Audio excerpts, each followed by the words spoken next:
Good morning student, स्वागत है आपका 12वीं क्लास राजनीति विज्ञान के इकाई सेकंड पार्ट सेकंड। नाम है संघीय कार्यपालिका। आपका स्वागत है। पीछे वाले पार्ट में हमने व्यवस्थापिका के बारे में जाना कि व्यवस्थापिका सरकार का पहला हमें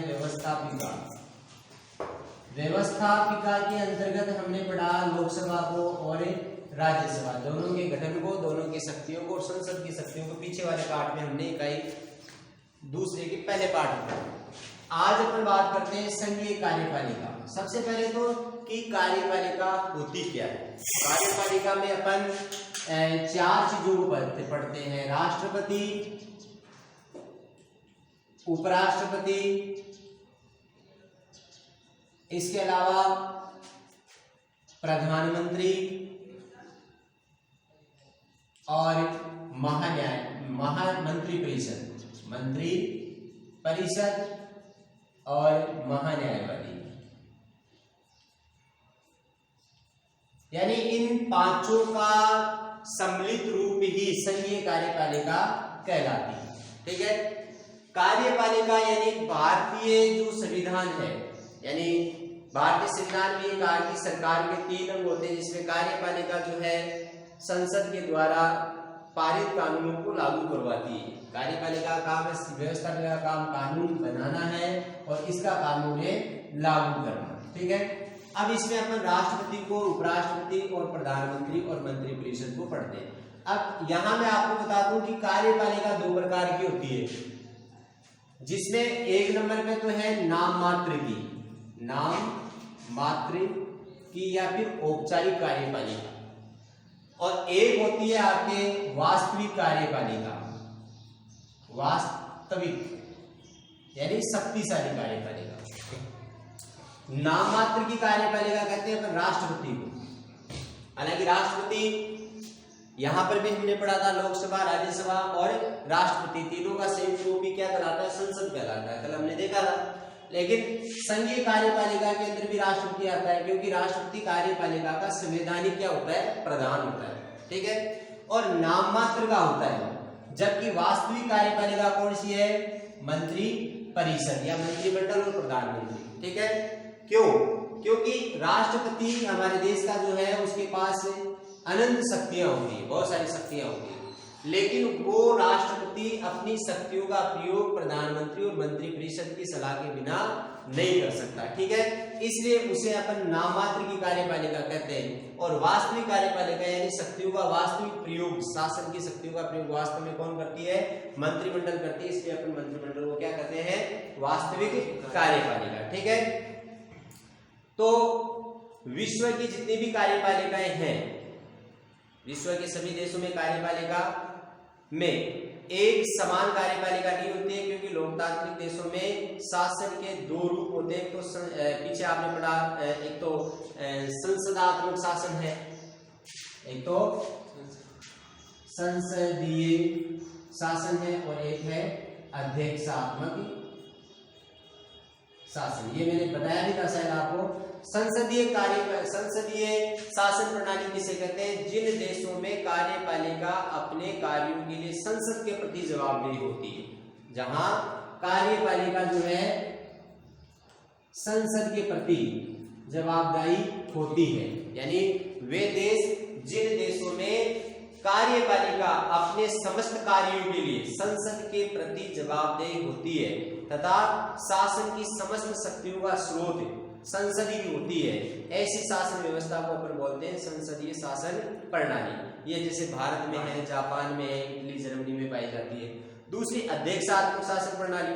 अध्यक्षात्मक शासन प्रणाली ऐसी शासन प्रणाली है जिसमें शासन की समस्त शक्तियां राष्ट्र अध्यक्ष के हाथों में होती है, उसे अध्यक्षात्मक कहते हैं। जैसे श्रीलंका अमेरिका में है, अमेरिका में है, श्रीलंका में है। ठीक है। तो ये 2 अलग से आपके बीच चीज आ गई थी कि संसदीय कार्य प्रणाली, संसदीय शासन प्रणाली और अध्यक्षात्मक शासन प्रणाली किसे कहते हैं। अब अपन वापस अपने चीज पे आ जाते हैं। कई बार अपन एक अर्ध संसदीय शासन प्रणाली का भी आपकी किताब में, अर्ध अध्यक्षात्मक शासन प्रणाली का जिक्र भी आपके किताब में आया है। ठीक है। ये अर्ध संसदीय नहीं है, अर्ध अध्यक्षात्मक है। अर्ध अध्यक्षात्मक का मतलब है संसदात्मक और अध्यक्षात्मक शासन प्रणाली के मिले जुले रूप को क्या कहेंगे? अर्ध अध्यक्षात्मक शासन प्रणाली। यानी शासन प्रणाली दो प्रकार की लोकतांत्रिक देशों में, संसदीय शासन प्रणाली जहां कार्यपालिका अपने समस्त कार्यों के लिए संसद के प्रति जवाबदेही होती है, और जहां संसदीय समस्त शक्तियों का स्रोत होती है उसको अपन संसदीय शासन प्रणाली कहते हैं। अध्यक्षात्मक शासन प्रणाली जहां पर शासन की समस्त शक्तियां राष्ट्रपति के हाथों में निहित होती है। और अर्ध अध्यक्षात्मक शासन प्रणाली जो यानी संसदीय शासन प्रणाली और अध्यक्षात्मक शासन प्रणाली का मिला जुला रूप क्या कहलाता है? अर्ध अध्यक्षात्मक शासन प्रणाली। ठीक है, अब अपन बात करते हैं भारत में जो कार्यपालिका है ये, इस पे मैं वापस आता हूँ। ठीक है, यानी राष्ट्रपति उपराष्ट्रपति को नाम मात्र की कहते हैं, प्रधानमंत्री और मंत्रिपरिषद को वास्तविक कार्यपालिका कहते हैं। ठीक है, एक प्रश्न आपके यहाँ बन जाता है कि भारत में कार्यपालिका का स्वरूप कैसा है?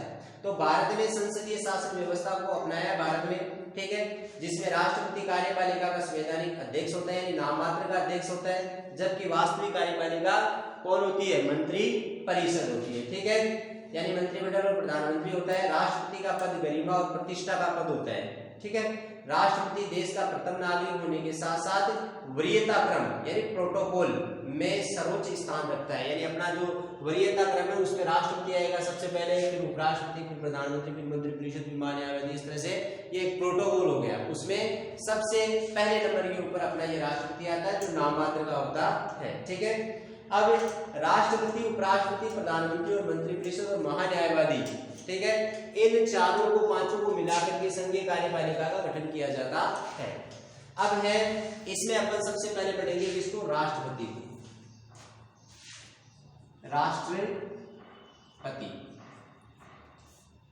राष्ट्रपति का निर्वाचन कैसे होता है? बहुत ही अच्छा क्वेश्चन है ये। पार्ट के पीछे भी आपके कि राष्ट्रपति के निर्वाचन की प्रक्रिया को समझाओ या फिर राष्ट्रपति की शक्तियों का वर्णन कीजिए। तो राष्ट्रपति के निर्वाचन की प्रक्रिया अपन जैसे अनुच्छेद की बात करें, अनुच्छेद 53 से स्टार्ट हो जाता है, 52 से स्टार्ट हो जाता है। 52, अनुच्छेद 53, अनुच्छेद 54। ठीक है, अनुच्छेद भारतीय संविधान के अनुच्छेद 52 में यह बताया गया है कि भारत में एक राष्ट्रपति का पद होगा। किसका पद होगा? राष्ट्रपति का। भारतीय संविधान के किस अनुच्छेद के अनुसार भारत में राष्ट्रपति का पद का प्रावधान किया गया है? तो 52। ठीक है, यानी अनुच्छेद 52 के अनुसार भारत में राष्ट्रपति का पद निर्धारित किया गया है। और 53 में, अनुच्छेद 53 के अनुसार राष्ट्रपति अपनी समस्त शक्तियों का प्रयोग मंत्रिपरिषद की सलाह पर करेगा। शक्तियों का प्रयोग मंत्रिपरिषद की सलाह पर करेगा। इसीलिए इसको नाम मात्र का अध्यक्ष कहा जाता है, क्योंकि शक्तियां होते हुए भी वो अपनी शक्तियों का प्रयोग खुद नहीं कर सकता, उसे मंत्रिपरिषद के ऊपर निर्भर रहना पड़ता है। तो भारतीय संविधान के अनुच्छेद 53 के अनुसार राष्ट्रपति अपनी समस्त शक्तियों का प्रयोग मंत्रिपरिषद की सलाह के आधार पर ही कर सकेगा। और 54 और 55 के अंतर्गत क्या है? राष्ट्रपति का चुनाव कैसे होगा, यानी निर्वाचन, राष्ट्रपति के निर्वाचन की प्रक्रिया है। ओके, यानी अनुच्छेद 54 के अनुसार राष्ट्रपति का निर्वाचन एक निर्वाचन मंडल के अनुसार होगा। अनुच्छेद 54 में क्या कहा गया है कि राष्ट्रपति का चुनाव एक निर्वाचन मंडल के द्वारा होगा। अब उस निर्वाचन मंडल, राष्ट्रपति का चुनाव किस एक निर्वाचन मंडल द्वारा किया जाता है? तो वो निर्वाचन मंडल कौन है? निर्वाचन मंडल का मतलब है कि लोकसभा प्लस राज्यसभा प्लस राज्य विधानसभा या विधान मंडलों के निर्वाचित सदस्य मिलकर राष्ट्रपति का चुनाव करता है। किस पद्धति के द्वारा? अप्रत्यक्ष। एप्रैटिक्स यानी एकल संक्रमणीय आनुपातिक मत प्रणाली। एकल संक्रमणीय आनुपातिक मत प्रणाली के द्वारा राष्ट्रपति का चुनाव एक निर्वाचन मंडल के द्वारा होगा, यानी उस निर्वाचन मंडल में लोकसभा के, राज्यसभा के और राज्य विधानमंडल के निर्वाचित सदस्य मिलकर के राष्ट्रपति का चुनाव करेंगे। दोनों को मिला के आप संसद भी बोल सकते हो, यानी संसद और राज्य विधानमंडल के निर्वाचित सदस्य मिलकर के राष्ट्रपति का चुनाव करेंगे। ये किसमें कहा गया है? अनुच्छेद 54 में कहा गया। ठीक है, अब अपन बात करते हैं राष्ट्रपति पद के लिए योग्यता क्या चाहिए, यानी योग्यता। अगर मान लीजिए कि आपको राष्ट्रपति का चुनाव लड़ना है तो आपने किन योग्यताओं का होना जरूरी है? तो राष्ट्रपति का चुनाव लड़ने के लिए सब में आता है कि वह भारत का नागरिक हो, ये सब में आएगी। ठीक है, इसके अलावा वह लोकसभा में निर्वाचित होने की योग्यता रखता हो। इसके अलावा है लाभ के पद पर न हो। इसके अलावा जैसे पागल या दिवालिया नहीं हो। और एक सबसे महत्वपूर्ण चीज ये आती है कि राष्ट्रपति के लिए 35 वर्ष की उम्र होना जरूरी है। ठीक है, यानी हमने पढ़ा कि लोकसभा में निर्वाचित होने के लिए कितनी उम्र चाहिए? 25 वर्ष, राज्यसभा में 30 वर्ष, राष्ट्रपति के 35 वर्ष। ठीक है, 35 से ऊपर कोई नहीं जाएगा। ठीक है, सरपंच के लिए 21 वर्ष होती है। अब अपन बात करें यहाँ पे योग्यता, यानी राष्ट्रपति पद के लिए योग्यता क्या होनी चाहिए? वह भारत का नागरिक हो। नंबर 2, वह लोकसभा में निर्वाचित होने की योग्यता रखता हो। नंबर 3, वह लाभ के पद पर नहीं हो, वह पागल और दिवालिया घोषित नहीं हो और उसकी आयु कम से कम 35 वर्ष होनी चाहिए। वो व्यक्ति राष्ट्रपति का चुनाव लड़ सकता है। अब उसके बाद आती है कार्यकाल। राष्ट्रपति का कार्यकाल वैसे कितना है? सबका कार्यकाल कितना है? 5 वर्ष का है। राष्ट्रपति का कार्यकाल 5 वर्ष का है, लेकिन उसे महाभियोग प्रणाली के द्वारा 5 वर्ष पहले भी हटाया जा सकता है। कई बार प्रश्न आता है राष्ट्रपति को पद से हटाने की प्रक्रिया कौन सी है? महाभियोग। ठीक है, अब महाभियोग कौन लाती है? महाभियोग लाती है संसद। कौन लाती है? संसद लाती है, यानी संसद के कोई भी सदन ला सकता है, यानी लोकसभा या फिर राज्यसभा। पहले सदन से महाभियोग प्रणाली कैसे काम करती है वो मैं समझा देता हूं यहाँ पे आपको। जैसे मान लीजिए कि महाभियोग राष्ट्रपति के खिलाफ लेके आ रही है कौन?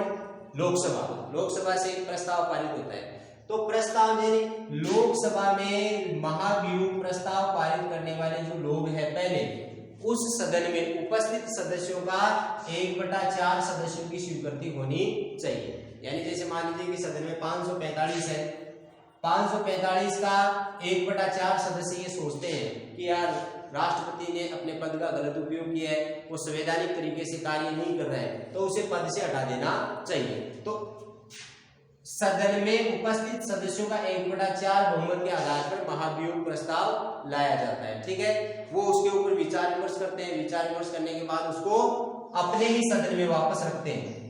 ठीक है, यानी इनमें से 1/4 निकाल दो, बाकी जो शेष बच गए उनके सामने ये महाभियोग प्रस्ताव वो रखते हैं उसी सदन में, पहले वाले सदन में। ठीक है, अब यहाँ पर मान लीजिए कि जो विचार विमर्श कर रहे लोग, जो कमेटी बना रहे हैं या कुछ भी कर रहे हैं, अगर शेष बचे सदस्यों में से 2/3 सदस्यों का बहुमत और मिल जाता है तो वो महाभियोग पहले सदन से क्या माना जाएगा? पारित माना जाएगा। उसके बाद हो जाएगा दूसरे सदन में। दूसरे सदन के में भी उसके ऊपर चर्चा होगी, उसकी जांच होगी, और अगर जांच में ये पाया जाता है कि राष्ट्रपति अपने पद का दुरुपयोग कर रहा है, ठीक है, तो अगर मान लीजिए दूसरे सदन में भी उसको 2/3 बहुमत मिल जाता है तो वो प्रस्ताव दूसरे सदन से भी पारित होता है और राष्ट्रपति को पद से हटना पड़ता है। ये है महाभियोग की प्रक्रिया। ठीक है, अब अपन बात करें कि महाभियोग जो प्रणाली है वो भारतीय संविधान के अनुच्छेद 61 में है। इसका वर्णन कौन से अनुच्छेद में? 61 में। ठीक है, यानी महाभियोग जो है वो कैसे चलता है, एक बार फिर से इसको देख ले, अच्छी तरह सुन ले, लिख ले कि यदि देश का राष्ट्रपति अपने पद या शक्तियों का दुरुपयोग करता है या दुराचरण करता है या संविधान का उल्लंघन करता है तो उसे भारतीय संविधान के अनुच्छेद 61 के तहत महाभियोग प्रणाली द्वारा 5 वर्ष पहले भी हटाया जा सकता है। महाभियोग किसी भी सदन से राष्ट्रपति को 14 दिन पूर्व सूचित करके लाया जा सकता है। यदि सदन में उपस्थित सदस्य महाभियोग प्रस्ताव को पारित कर दे तो राष्ट्रपति को पद से हटाया जा सकता है। अब है त्याग पत्र। राष्ट्रपति किसे अपना त्याग पत्र सौंपता है? इस्तीफा। यानी राष्ट्रपति अपना त्याग पत्र उपराष्ट्रपति को देता है। किसको देता है? उपराष्ट्रपति को। और उपराष्ट्रपति अपना त्याग पत्र किसको देगा? राष्ट्रपति को। दोनों एक दूसरे को दे देते हैं। ठीक है। अब वेतन भत्ते, राष्ट्रपति के लिए वेतन और भत्ते, वेतन भत्ते, यानी राष्ट्रपति गरिमा का बहुत बड़ा पद है, देश का पहला नागरिक है, सबसे महान व्यक्ति है। तो राष्ट्रपति को जो वेतन भत्ते मिलते हैं प्रति माह है उसे 1.5 लाख रुपए वेतन तनख्वाह मिलती है। 1.50 लाख, 1.5 लाख रुपए मासिक उसका क्या होता है? वेतन होता है। और पद पर रहते हुए राष्ट्रपति पर किसी भी प्रकार का मुकदमा नहीं चलाया जा सकता। मुकदमा नहीं चलता। यानी अगर राष्ट्रपति पद पर है, कार्यरत है पद पर, तो उसके ऊपर किसी प्रकार का मुकदमा नहीं चलाया जा सकता है। यदि राष्ट्रपति की मृत्यु हो जाती है तो उसकी पत्नी को सरकारी आवास मिलता है और आदि पेंशन दी जाती है। ठीक है। राष्ट्रपति का भवन जो है वो उसका घर होगा जो रायसीन हिल, राष्ट्रपति भवन का है रायसीन हिल यानी पहाड़ियां, रायसीन हिल। राष्ट्रपति का घर उसका भवन उसका घर होगा। राष्ट्रपति का भवन जो है वो रायसीन हिल्स यानी दिल्ली में स्थित है। इसके अलावा शिमला के निकट छरबरा में ग्रीष्मकाल निवास है। यानी एक तो रायसीन है, रायसीना हिल्स दिल्ली में। इसके अलावा वो जैसे गर्मियों में, जहाँ गर्मियां ज्यादा होती है तो वो शिमला चला जाता है। शिमला के अंदर छरबरा में राष्ट्रपति भवन बना हुआ है जिसे द रिट्रीट क्या कहा जाता है? शिमला वाले छरबरा के भवन को क्या कहा जाता है? रिट्रीट कहा जाता है। इसके अलावा हैदराबाद में राष्ट्रपति का एक भवन है जिसका नाम है आपका नीलमय। शिमला में जो है रिट्रीट, शिमला में कौन सा है? रिट्री है क्या? रिट्री है क्या है? ये है रिट्रीट, रिट्रीट है, रिट्रीट। ठीक है। और एक ये छरबरा वाला कहलाता है रिट्रीट को, और इसके अलावा एक है आपका हैदराबाद में इसको नीलमय कहा जाता है। क्या कहा जाता है? नीलमय। ये छोटे छोटे क्वेश्चन आपके बनते हैं एक नंबर वाले, आधे नंबर के, ध्यान दें इनका। अब अपन बात करते हैं राष्ट्रपति चुनाव की। हो गया। यानी सबसे पहले अनुच्छेद 52 में पद होगा राष्ट्रपति का। 53 में राष्ट्रपति अपनी शक्तियों का प्रयोग मंत्रिपरिषद की सलाह गिरनानी करेगा। 54 में कहा गया कि राष्ट्रपति का चुनाव अप्रत्यक्ष रूप से एकल संक्रमण आनुपातिक मत प्रणाली के द्वारा एक निर्वाचन मंडल के द्वारा होगा जिसमें ये सदस्य होंगे। योग्यता उसमें सारी सेम ही है, सिर्फ उसकी आयु 35 वर्ष होनी चाहिए। कार्यकाल 5 वर्ष का है, लेकिन 5 वर्ष से पहले उसको महाभियोग पद से हटाया जा सकता है। त्याग पत्र वो अपना किसको देता है? उपराष्ट्रपति को देता है। ठीक है। आवास और वेतन भत्ते 1.5 लाख रुपए वेतन भत्ते हैं उसके, वो क्या नाम वेतन है। इसके अलावा उसका निवास है, पत्नी को आदि तनख्वाह है। ठीक है।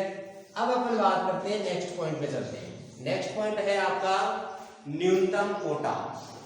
न्यूनतम कोटा यानी राष्ट्रपति पद के लिए कोई भी उम्मीदवार खड़ा है मैदान में, चाहे 2 खड़े हैं, चाहे 5 खड़े हैं, चाहे 10 खड़े हैं, तो राष्ट्रपति पद के उम्मीदवार को डाले गए कुल वैध मतों के आधे से एक अधिक मत प्राप्त करना ही न्यूनतम कोटा कहलाता है। यानी राष्ट्रपति पद के उम्मीदवार को डाले गए, यानी राष्ट्रपति पद के उम्मीदवार को डाले गए कुल मतों के आधे, कुल मतों के आधे से एक मत ज्यादा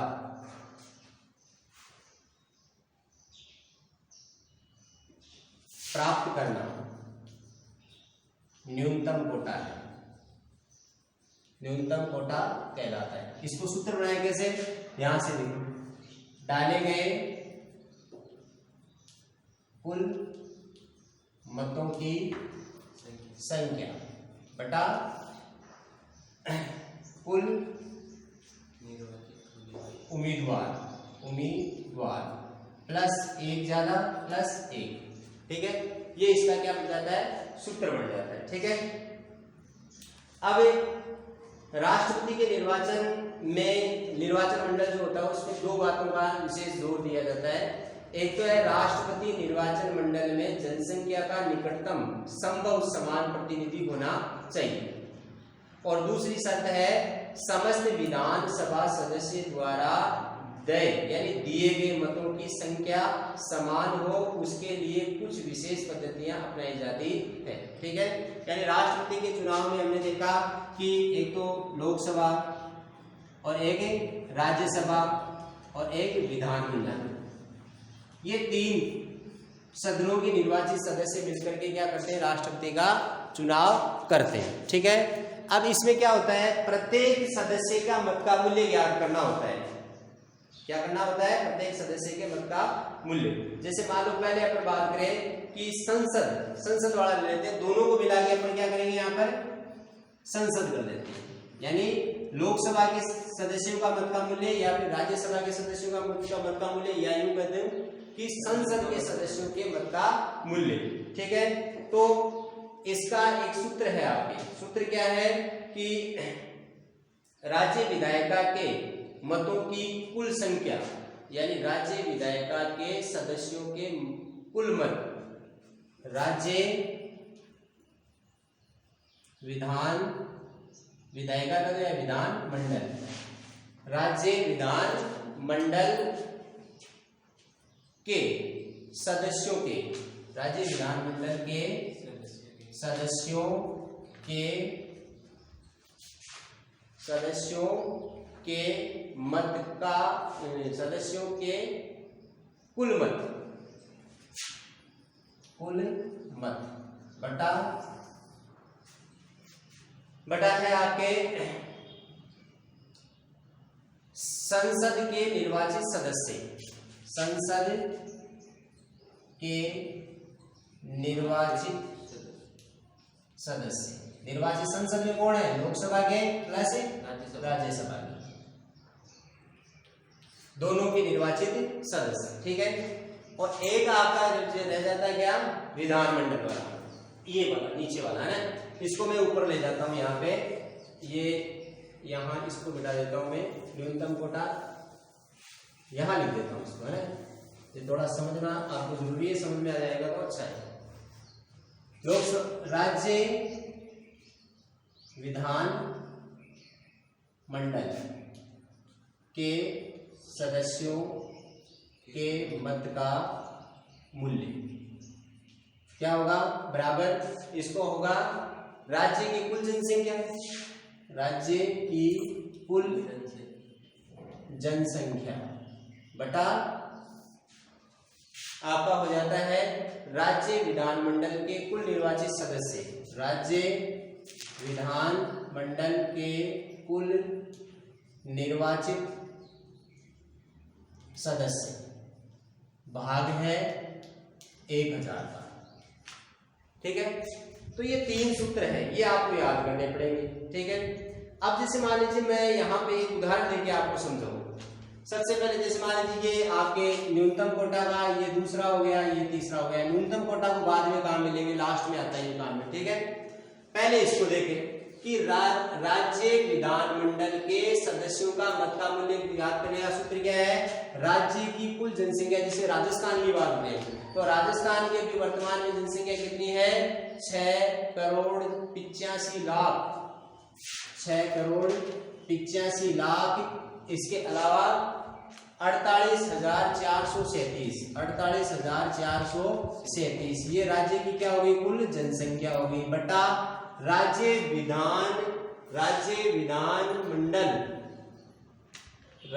विधानमंडल के कुल निर्वाचित सदस्य, राज्य विधानमंडल से कितने सदस्य अपने राज्य विधानमंडल तो अपने राजस्थान में है नहीं, अपने क्या है विधानसभा है, तो विधानसभा में कितनी सीटें हैं, कितने निर्वाचित सदस्य होते हैं, 200 होते हैं। कितने होते हैं, 200। इसमें भाग दे दो, भाग देते हैं 200 का, और इसमें आगे भी है भैया बटा ये भाग है 1000 का। ठीक है, अब ये संख्या जो कटती है उसको काट दो, काटने छाटने के बाद आप काटते रहे, रब काम करते रहे। मैं बता दूं आपको यहाँ उत्तर आएंगे 242.76, 242.76, यानी इसको मैं क्या लिखूंगा 243 लिखूंगा, क्योंकि ये 50 पॉइंट से ऊपर हो गया ना। तो एक सदस्य का मत का मूल्य है 343। कितना है, 343 आएगा। ये यहाँ पे भी 3 है, 343 हो गया। ठीक है, तो राज्य विधानमंडल के एक सदस्य का मत का मूल्य हो गया कितना, राजस्थान में 343।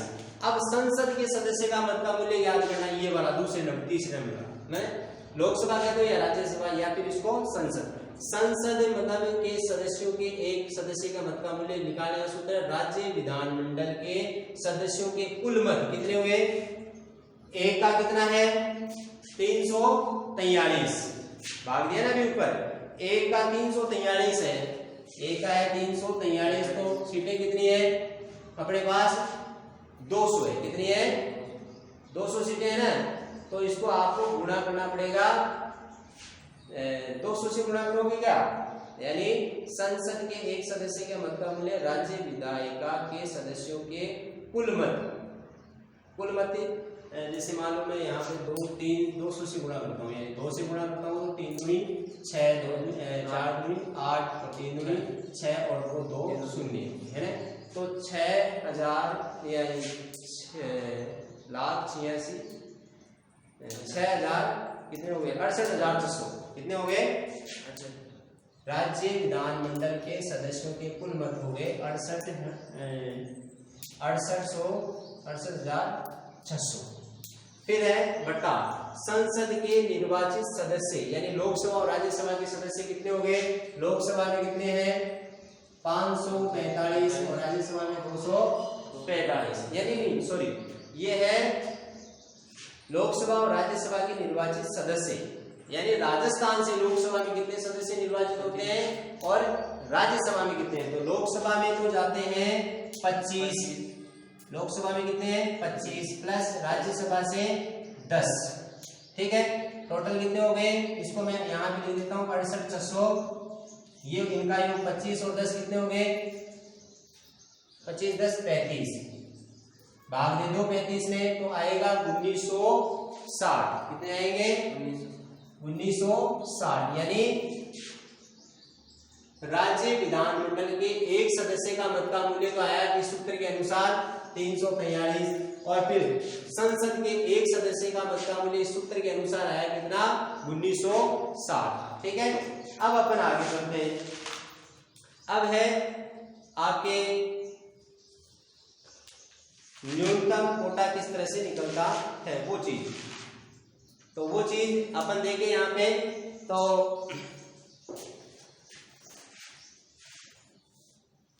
1960 हो गया।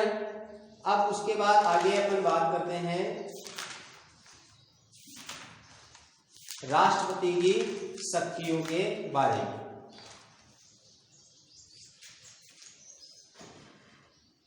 ठीक है, तो राष्ट्रपति की शक्तियां अपन अगले वीडियो में देखेंगे। तब तक के लिए धन्यवाद। इतनी चीज अगर आपके समझ में आ गई है तो अच्छी बात है। ये उतार में